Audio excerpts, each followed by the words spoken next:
One of the top stories you're going to see from ABC's World News Tonight at 6:30 tonight, dramatic events playing out in a federal courthouse in Wilmington, Delaware today, where the plea deal between the president's son, Hunter Biden, and federal prosecutors has fallen apart.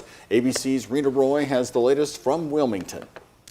Deal or no deal? That was the big question for hours in this Delaware courthouse Wednesday. Federal prosecutors and the legal team for Hunter Biden going back and forth as the judge raised several questions about a plea agreement that was brokered between the two sides last month. Hunter Biden had been expected to plead guilty to 2 misdemeanor tax charges and enter a pretrial diversion program, which would have allowed him to avoid prosecution on a separate felony gun charge. Instead, a dramatic turn of events when the judge raised her concerns about whether the deal was constitutional.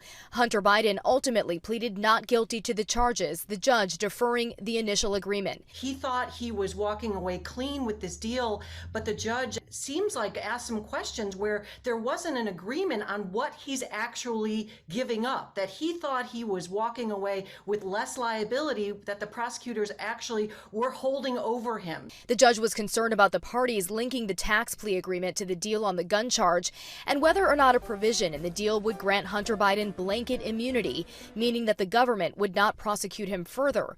Several Republicans had criticized that plea arrangement brokered back in June, calling it a sweetheart deal, though it was negotiated by Trump-appointed U.S. Attorney for Delaware David Weiss, who President Biden kept in his role to oversee the probe.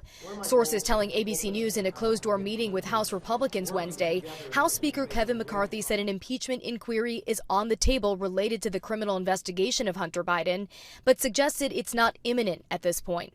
Sources also added some members have privately called on McCarthy to focus solely on impeaching President Biden over any other administration official. While both parties have expressed desire to move forward with a deal, the judge has requested additional briefing from them in the next 30 days before deciding next steps. Rena Roy, ABC News, Wilmington, Delaware.